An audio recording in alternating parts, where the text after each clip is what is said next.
and we have a special guest on the Zoom chat. We got Sekou Smith, NBA TV, Turner Broadcast, and all things NBA. We have him on the line with us. We're going to talk a lot about the NBA and just talk some sports in general. But before we get to the NBA season and what's coming up and everything like that, how are you dealing with this quarantine, man? I'm good, man. I've learned how to sit down and relax a little bit. Like most of y'all, we're so used to going and going and going this time of year, man. So it's taught me some lessons about sitting down, being quiet, listening a little bit, trying to settle down a little bit and just relax. But I miss it. I miss live sports. Definitely miss NBA playoff basketball right now, man. It's been my go-to this time of year for the last 2 decades. So to have that snatched away is rough, but I'm safe and sound. My family's safe, man, and I'm hoping y'all's are as well. And that's really the only thing I'm focusing on right now is just staying safe. Yeah, absolutely. I mean, this is unprecedented.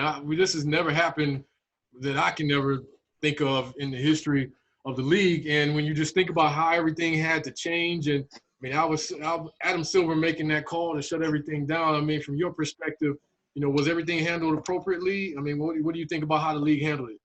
Yeah, listen, I was on the air that night with Sam Mitchell and Jerry Greenberg. We were in the treehouse. Peter knows about this. We were like in the back getting ready to go out on set, and somebody was like, "Hey, they just took the players off the court in Oklahoma City. They said something's up."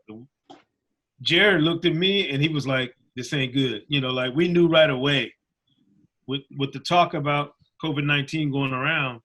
The first time somebody tested positive, you had to know you got to shut it down. Now, did I know 2 days later that would be it for everything? Like basically by that Friday, so I think that was a Wednesday night. By Friday, the league had suspended everything. Other businesses started following suit. So it was a shocker. But I thought Adam Silver's leadership then and now has been impeccable, man.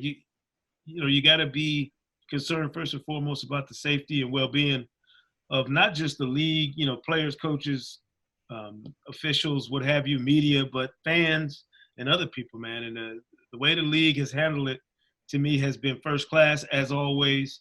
And you notice a lot of other people have followed Adam Silver's lead since then. So that tells you a little bit about the leadership. Absolutely.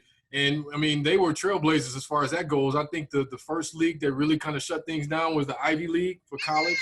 And then the NCAA said they were going to move forward with no fans. But Adam Silver said, no, we're just going to shut this down altogether. So. Yeah, I don't think you could have done anything else, to be honest with you. The first time one player tested positive, that means you don't know who else that he's been in contact might have tested positive. That night, if you remember, there was a game that's supposed to tip off in like Sacramento at 10:30.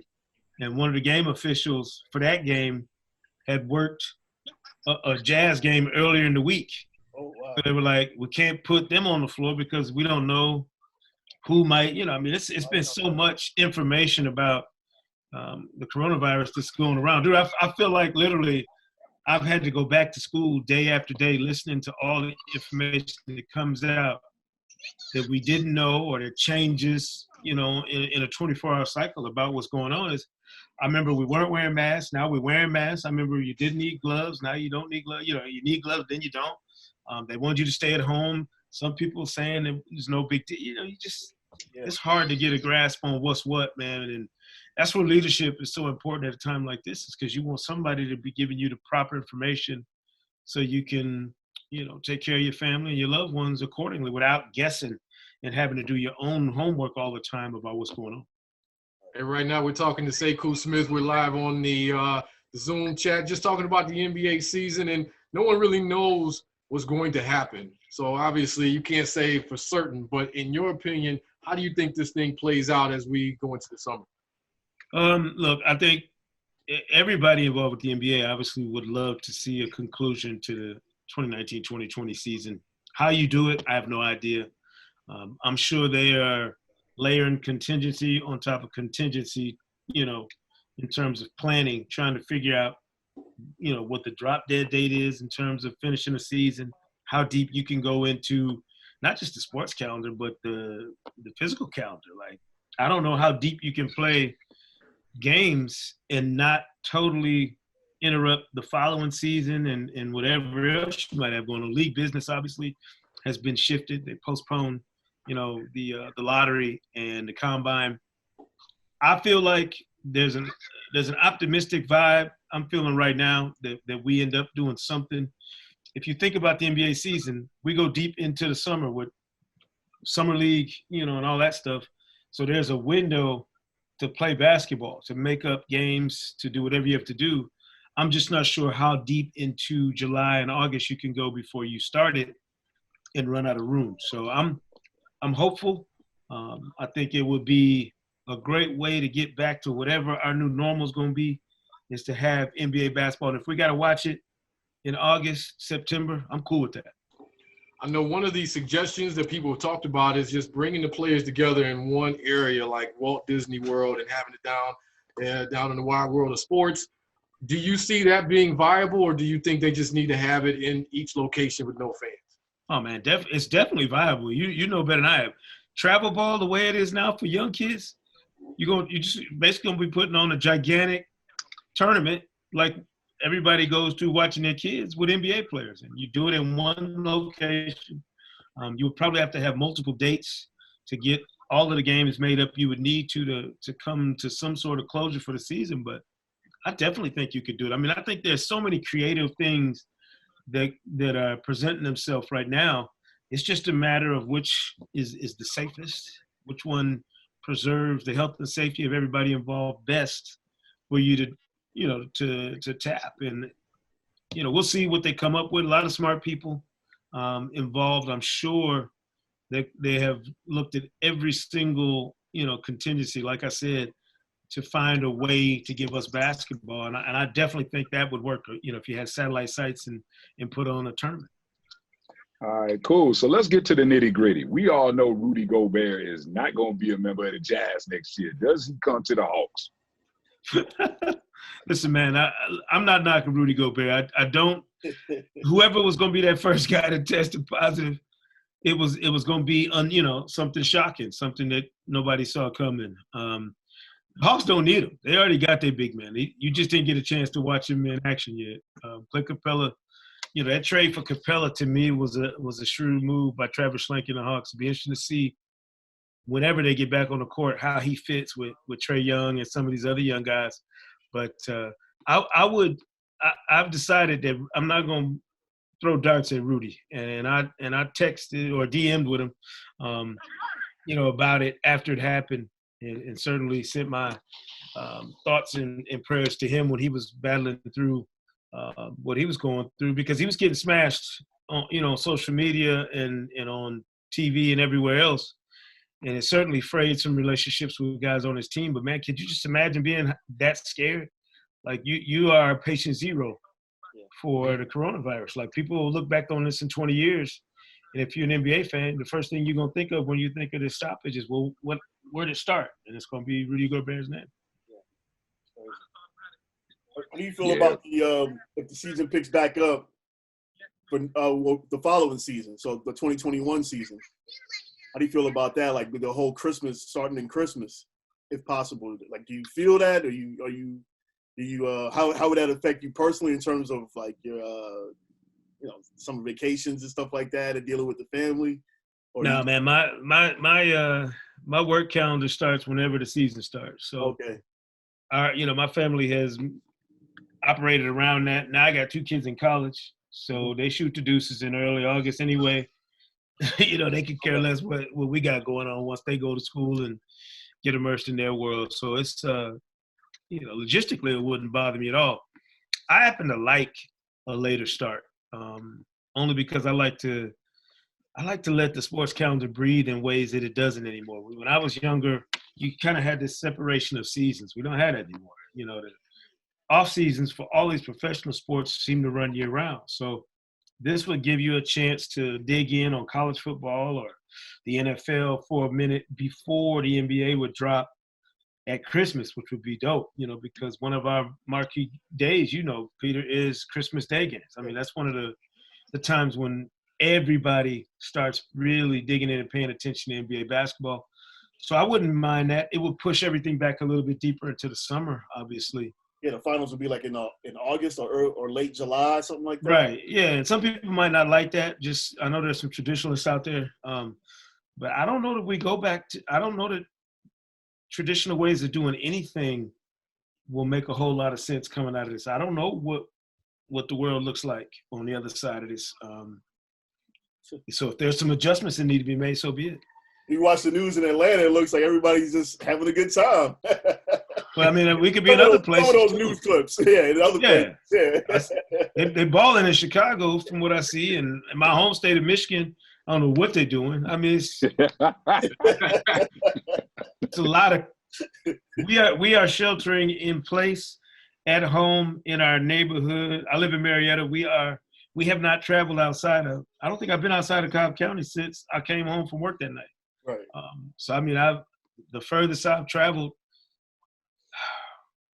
Well, I mean, I went and picked kids up from college. So I mean, I did leave once, but other than that, that was it. I went and picked them up, brought them back. Had some relatives that come back. We had to take some folks to the airport one time, and that's it. We've been in Cobb County ever since. All right, so let's say they restart this season and we actually get into the playoffs. How do you see the playoffs playing out? Who would you put down in the Western Conference Finals, into the finals, and then same thing on the East? Oh, well, I mean, I think like everybody, I was kind of eyeballing a Clippers-Lakers Western Conference Finals unless somebody found a way to upset either one of them. It's just too many great storylines and subplots in that matchup to have we've been dreaming about it. I'm not gonna lie, like people have asked in the past, like, what's your dream matchup? And I've always been like, I want one of the LA teams in Miami in the finals, just for the travel, like just to see how smoking it would be to go back and forth between LA and Miami for the finals. But to me, the Western Conference Finals looked like it was setting up for kind of a no-brainer showdown between the Clippers and the Lakers.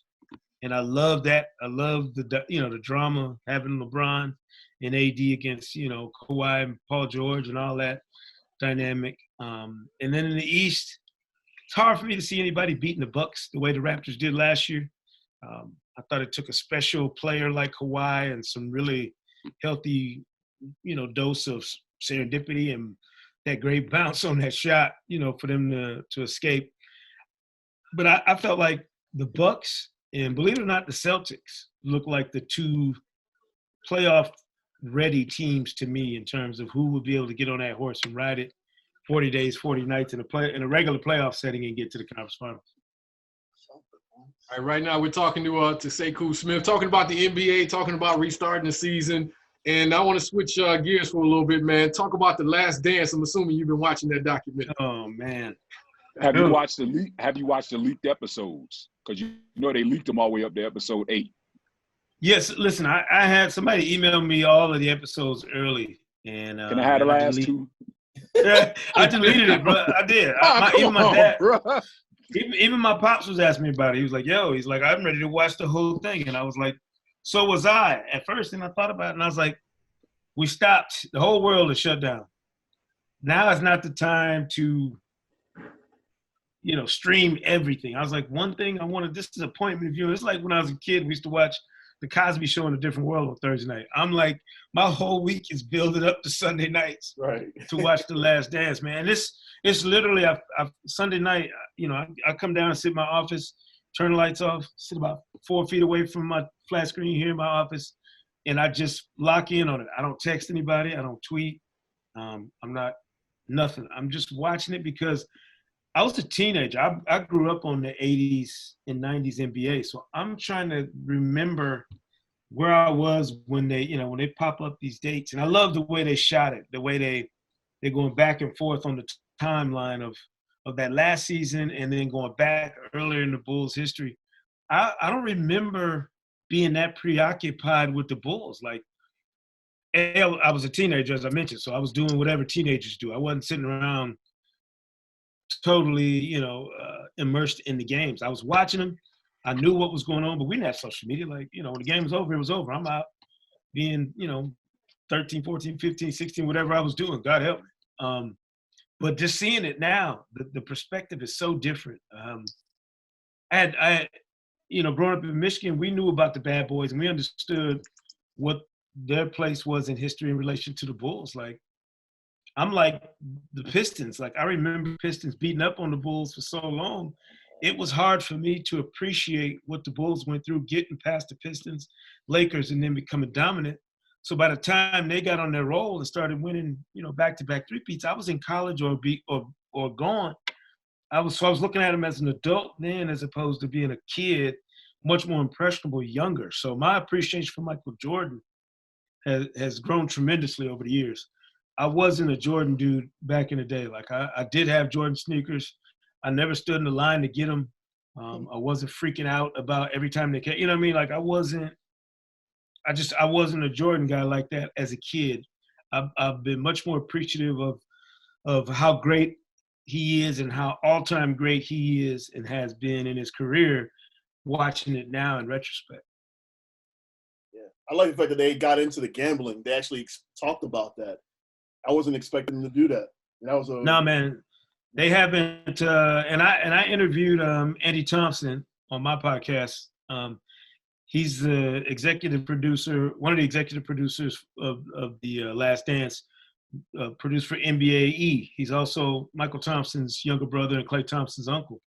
And he was the one who had the idea to embed with the Bulls that season, knowing that it was the last season coming up, man. And some of the footage they got is so ahead of its time. Like, some of the stuff they're doing when they went in to Jordan's room and he's smoking a Cohiba on his couch, just talking to the camera. I mean, can you imagine thinking what that would look like 10, 20, 30 years later? I mean, you got to be a visionary, with that camera in your hands to even be thinking like that, man. And shout out to Andy and his crew for the 500 plus, I think he said it was 500 plus hours. At the time, it was a world record of film shot for a project, which is just staggering what they must have. And he kept a journal, he was telling me, and we talked about it. He's got a journal that he was keeping daily while they were shooting. I told him, I said, man, that thing is money. Like, I would be getting that thing transcribed and typed up now for my bestseller, because that has to be crazy, the stuff he was watching and keeping track of for himself, just for his own notes, to go back and watch the footage. Just what an unbelievable project to be able to put together. He explained to you what the process was for them to get it done so fast, because this wasn't supposed to come out until the summertime. Like, how were they able to move it up to now? Well, they've been edited on the fly, basically.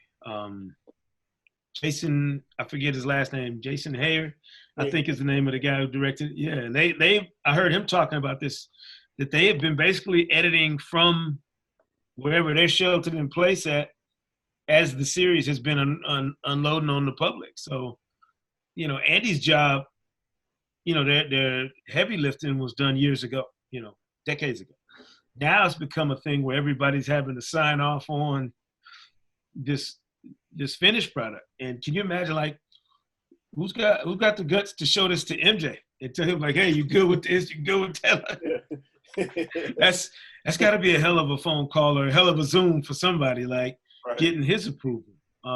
Because, man, think about this. Think about the zenith of whatever your professional career was, and somebody documenting the entire thing this way, and then they want you to help retell it for the masses. And you got to ask yourself, just personally, like, how do I want to be portrayed? Like, do I want to come off this way, that way? Do I want to come off authentic? Do I want to just let the footage speak? There's so many decisions that have to be made, so many people who have to be consulted. I couldn't imagine what kind of heavy lifting this is for the guys making them, that have made this thing. And this is a 10-part documentary. I mean, we've all watched documentaries. Anything over 90 minutes normally is hard to keep track of, but this has had you riveted, like glued to your TV every second. Yeah, you figure the alcohol helps. Cause I love watching drunk Jordan, boy. He is hilarious, boy. He's definitely not doing this with sparkling water. Like, it's clearly something other than sparkling water in that glass. But you know what? Think about it. If you get to that age, if you're lucky enough to get to where he is in life, just that age, not the level of success, but if you're a black man and you get to his age in life and get a chance to lean back and really examine the time up until now, That'd be a hell of a thing to do. To look at yourself, to look at your family, your friends. I mean, the stuff with Kobe the other day, man, it's just not like I didn't know it was coming in the first few minutes. Sunday night, and that like threw me for a loop. I was knocked out. I had to stand up and walk around a little bit, just because I did not expect to see Kobe in that context. Like they did a hell of a job. The filmmakers did an unbelievable job connecting those dots, but I had no idea to even think that Kobe would be included in the way he was. It's been spectacular stuff. Yeah, I know on the home team in Hamilton show, I listen to that. They have a drink counter. And then every Monday morning they go back and count how many times that drink changed in the documentary. So I know my mom's one, like, I heard that Jordan said his mom told him no more cigars. She didn't want to see the cigars anymore. And my mom, rest her soul, if I was to done something like that, that'd be the first thing she noticed is, did I curse and was I doing something she didn't like on camera? So it's like I said, think of all the people that are going through MJ's head as he's looking at this footage. Like, what must his kids think about the things he was doing, the choices he was making? What must his former teammates think about his thoughts about what everybody's watching? Like, I love the little bit where they give a tablet to somebody and say, well, here, or a phone, and say, here, look what such and such said about whatever. Like, when MJ looked at, what Isaiah was saying, like, that's a cinematic device to me that I know all filmmakers would love to have, to be able to have that kind of instant back and forth between whatever footage you have and the reaction. It's just, they've done it in a brilliant way. They really have. Yeah, and now we know that Horace Grant was the leak. So. Or so they say. He still denies it to this day. Got to be more than one snitch in there to get for as many people who have made a living off Jordan and the Jordan Bulls, writing books and exposés and whatever. That's not deep though. That's more than one source. That's a lot of locker room lawyers, flapping their gums. And people within the organization. That's the thing about the league is good reporters never let you know exactly where the information is coming from. So it's fascinating for me wondering who gave up that, who gave up this nugget, who gave up that story, because I think it's probably a mosh pit of all of these different sources that have led to this story being told the way it is. Hey, right now we're talking to Sekou Smith, talking about the NBA season, talking about The Last Dance. I got to get a couple questions in from my son. He plays NBA 2K Live a lot, and you're on NBA 2K, and recognizable figure on NBA.com. What's it like for you, man? Just seeing yourself on the game, seeing yourself on NBA TV, man. Just the elevation in your career to this point, man. You continue to rise, man. For you, what's that like? I appreciate that, man. Look, I don't know how to turn on the video games right here. I think my oldest son's got a PS4 and they got an Xbox. I have no idea how to turn either one of them on. They don't allow me to play. I stopped playing video games, to be honest with you, when I was in college. So, I just missed that whole part where I'll never forget walking into my oldest son's room one time a couple years ago and looking at the screen on his TV. I thought he was watching the game. And it was the video game. I was like, damn. I was like, what game is on right now? And he was like, no, this 2K. And I was like, what? So the way it looks and how real it is staggering. But I'm appreciative of it, man. Like, I didn't study broadcast journalism in college. I was an old mass comm print journalist when I was in college at Jackson State. So my whole focus was newspapers and, magazines and writing. I fell into the broadcast part of it, luckily, when the NBA and Turner got together. And I just happened to be lucky enough to be in town and available for an opportunity that came. And since 2009, man, it's been a roller coaster, but it's been brilliant. It's been the most enjoyable time of my life professionally. I've been to the Olympics, to the World Cup, covered the finals. You get to do all this stuff and chronicle the game on and off the court for this long. I'd have laughed at you if you told me I'd be covering the NBA this long, because I started out covering colleges. I was covering the SEC, and I loved it. College football is my favorite sport. I would have gladly covered that for the rest of my career. But I got lucky, and the NBA happened, for me. And man, I wouldn't trade it for anything now, because it's just the personalities we've seen in the time I've been covering the league is tremendous, man. I've been around long enough to see guys like Dwayne Wade come and go, which makes me feel old as hell. But it also gives me an appreciation for just the finite amount of time these guys have to perform their craft at that high level. And when you think about that, it puts it all in perspective, man, that they don't have forever to be these bigger than life, figures in a lot of people's lives. I know with Dion, as much as I hate it, we got to get into the question about the Knicks. The obligatory question. No, we don't. No, we don't. We got to talk about the Knicks. No, we don't. We really Nah, don't. we ain't got to do that. Okay, we're good then. Like I said, until James Dolan sells the team, I could care less. I told Yogi this. I've only seen like maybe 2 Knicks games this whole year. I really could care less until Dolan is out. All right. Listen, I'm not gonna argue with a Knicks fan. I'm not arguing with Knicks fans. They've been down too long. I'm not gonna snatch that scab open. Nah, we good. Like I said, they still my squad. I'm not switching squads. Gerald been trying to get me to become a Hawks fan, but as long as Ryan Cameron is the biggest celebrity in that building, no, I'm good. Oh man, Trae Young is the man now. He's an all-star star. They got what they wanted. They tanked Sorry. and they got the What about Quavo? I thought Quavo was like the. Quavo! He's up there. I love the Migos, dude. Love them. 8 rap snacks this weekend for the first time. I finally tried them. I'm down with the Migos. Okay. That's a story for another day, for real. Hey, so hopefully he's back in good health now. So yeah, definitely. No doubt. Sekou, you were there.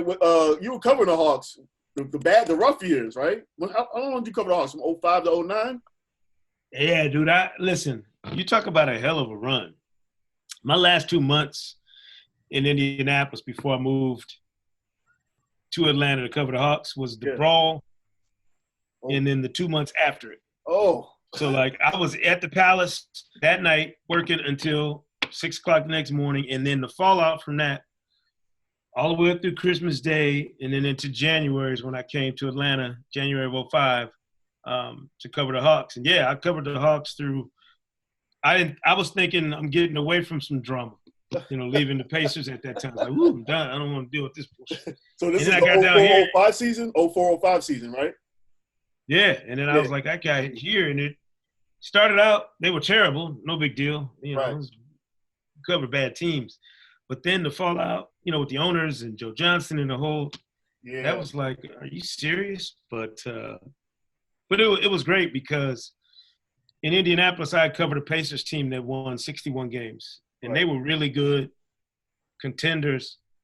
But, man, it was tough squeeze, for a reporter. Wrestling anything good out of that locker room was tough because people don't like to rock the boat when you're good. Mm-hmm. They really don't. When you're on the ascent and trying to win, that locker room is much tougher to massage the way you want it. A bad team? Oh, dude, the Hawks. I used to have so much fun just going down to practice. I used to peek my head in the door before practice was over just to make sure the coaches were still there and hadn't gotten fired. But the players, man, they talk so freely about everything that was going on, and I was murking them in the paper. Like the AJC, I used to laugh some nights when I was writing my stories, thinking, man, I wonder if they're gonna read all these things. I'm just because they were terrible. They won like 13 games. 13, and it was funny. Like Josh Childress told me at the end of the season, he was like, yo, he's like, I see all that stuff you say about us. He's like, it's hilarious. He's like, it's cold blooded. He's like, you're wrong for that. He's like, but if it wasn't true, we'd have said something else. Because it's hard to come up with 69 different ways to say this team stinks. Tune in next time. 69 times they lost that year, man. That's mind-boggling. You think Trae Young is going to be the man here? You think he's going to be enough to build around? hope so, man. And I really like his game.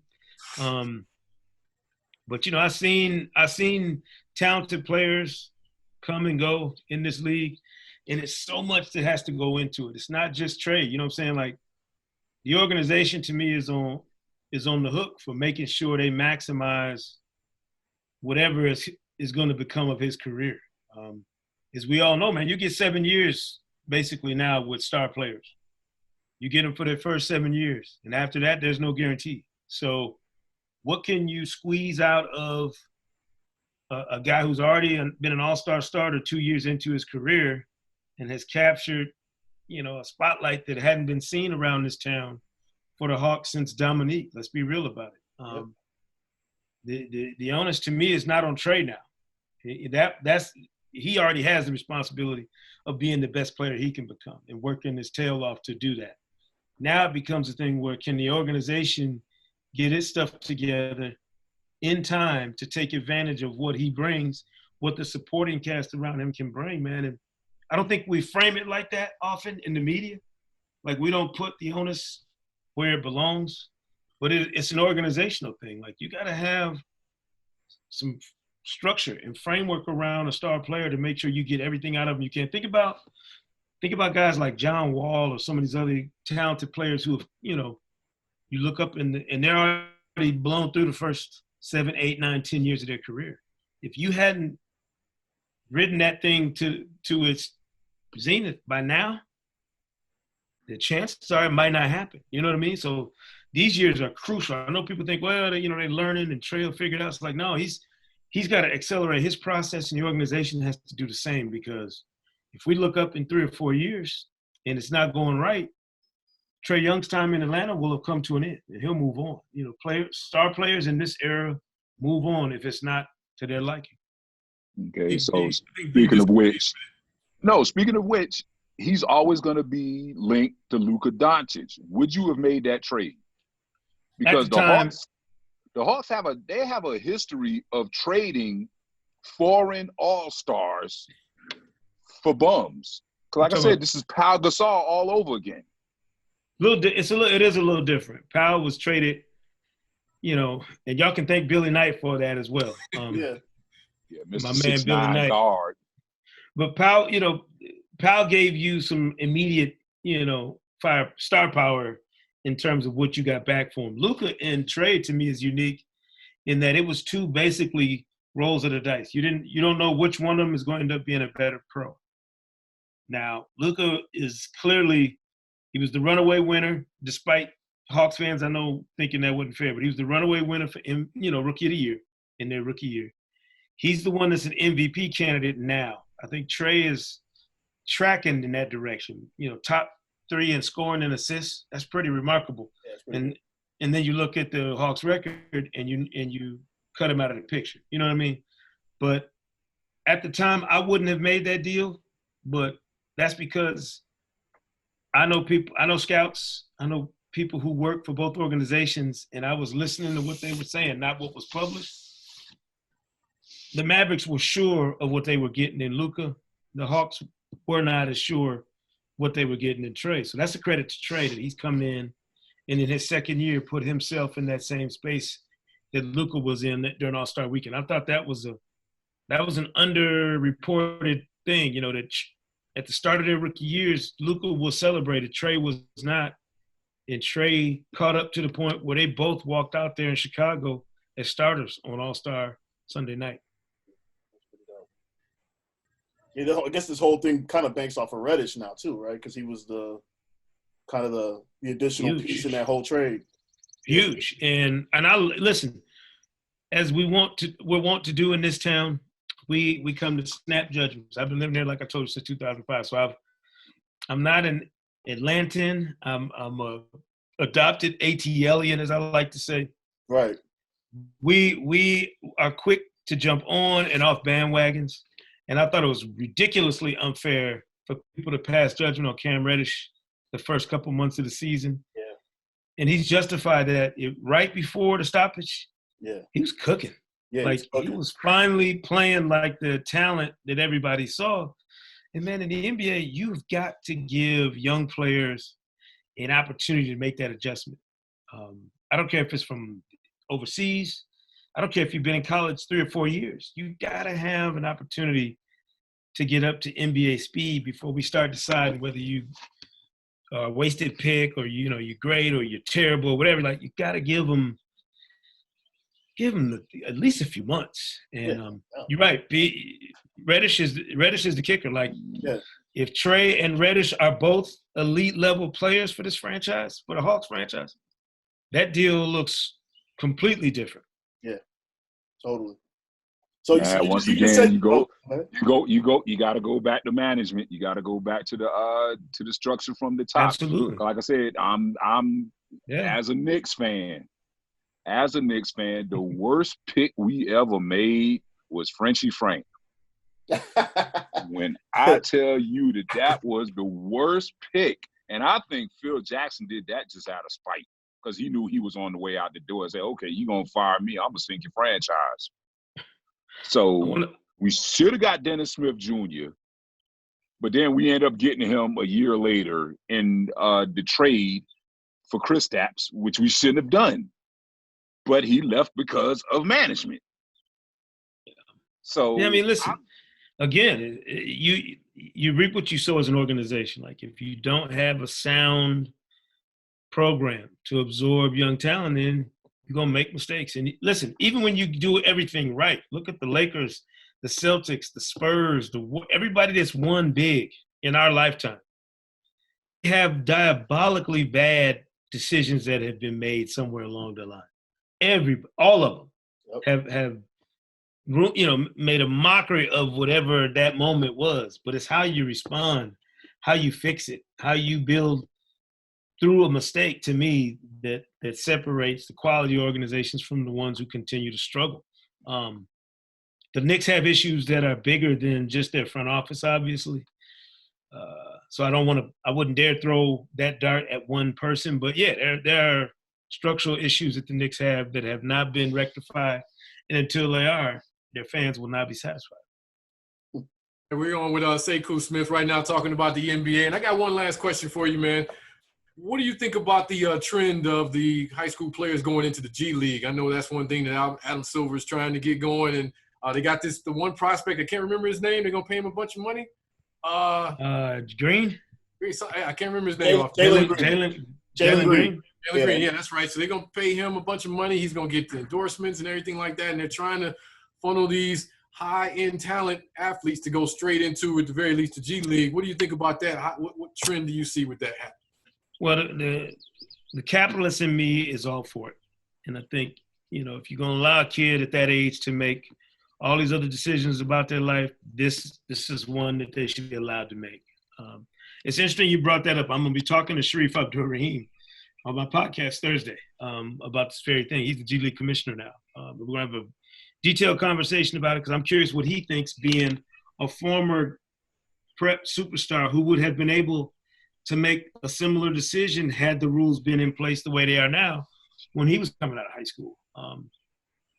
The only problem for me, guys, is you can go back and do the numbers and look at how many McDonald's All-Americans end up being NBA players, how many guys went straight from high school to the league. The percentage is so minuscule in terms of there have been spectacular high school players who it doesn't translate for whatever reason to that next level. There are going to be guys like that from high school to the NBA, from college to the NBA, from the G League to the NBA. So there's all these variables that are involved. I think it's smartest for the league, for the G League, for the NBA, to get their hands on these guys as early as possible in terms of molding the best and brightest talent and seeing how you can manipulate it to your advantage. The one thing that throws me for a loop with it, though, is think about all of the late bloomers who are going on to be Hall of Famers and great players.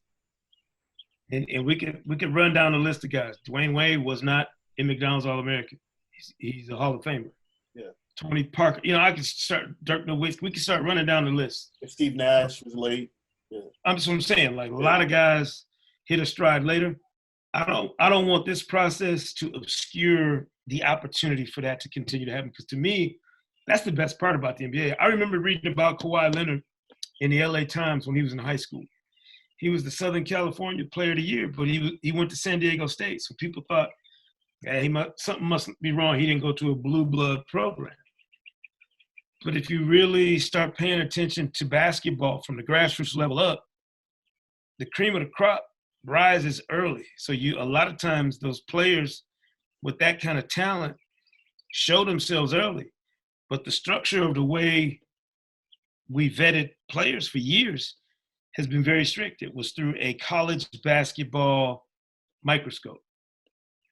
And when you do that, to me, you put the power in the hands of too few people. So I like what the G League's doing, because I think it opens the door for more guys to test themselves, to figure out where they stack up with the rest of the competition. And you know what? Everybody's not going to college. And just because you go doesn't make you smarter, more successful, or whatever. So we have to leave room for every possible scenario instead of just assuming that you got to do this, and this to reach a certain level of success. So I'm for it. I'm with the rule. I don't mind them coming straight out of high school to the league, but if the way station is a 6-figure year spent sharpening your skills, that's a no-lose proposition for some of these elite players. Absolutely. All right, man, time to plug the podcast, man. I know you have your podcast. How often do you release episodes, and tell us about some of the stuff you got coming up? Man, we've been pumping them out here during the quarantine, man. But it's the Hang Time Podcast. You can find it on, everywhere you can get a podcast. My producer, Anthony Bonaparte, has been working his tail off, man. We've been talking to so many wild people. Like I said, we talked to, Andy Thompson before The Last Dance came out. So like I had already kind of wet my whistle for what was coming, speaking to him ahead of time. But we got Sharif coming up. We're talking to Isaiah Thomas tomorrow. I could just run off the list of names of different people. We've had Cheryl Swoops, Karan Butler, Stan Van Gundy. All this is just since the quarantine. And we've been pumping out usually 2 a week.